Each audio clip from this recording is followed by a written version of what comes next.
मी आज तुम्हाला गंगाखेडची प्रसिद्ध कलमीची पोळी कशी करायची ते मी आज तुम्हाला सांगत आहे।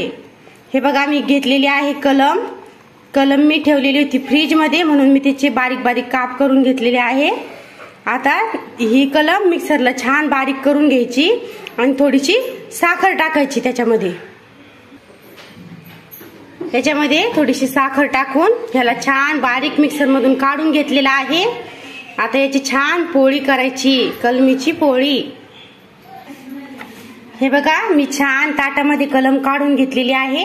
आता त्याची करणार आहे मी पोळी। कणिक लावून घेतलेला आहे मी। हे बघा, कणिक लावलेले आहे।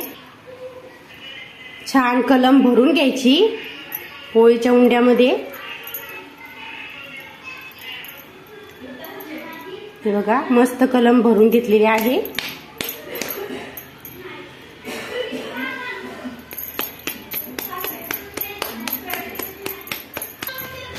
आता कलमीच्या पोळीला छान लाटून घ्यायचं। हे बघा, किती छान लाटून घ्यायचं गोल मस्त। कलमीची पोळी खूप छान होते। हे बघा, मस्त गोल पूर्ण कलमीची पोळी लाटून घ्यायची। तव्यावर छान थोडस तेल टाकायचं,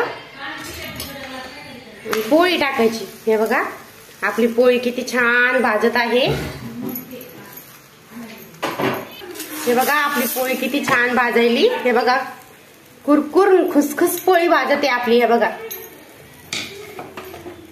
किती मस्त पोळी व्हायली आपली कलमीची। हे बघा, किती छान पोळी फुगत आहे।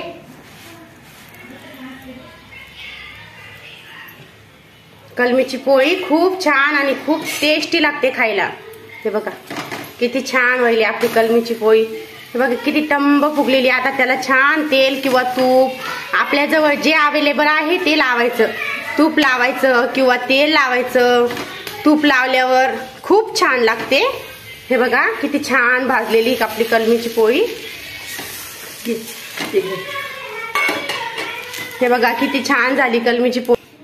हे बघा, अशा पद्धतीने आपण छान कलमीची पोळी आणि तूप, कलमीची पोळी आणि तूप खायला खूप छान लागतं। एकदम टेस्टी लागते कलमीची पोळी। आणि गंगाखेडची ही प्रसिद्ध कलम आहे, म्हणून याची कलमीची पोळी खूप छान लागते। लाईक करा, सबस्क्राईब करा, व्हिडिओ आवडल्यास शेअर करा।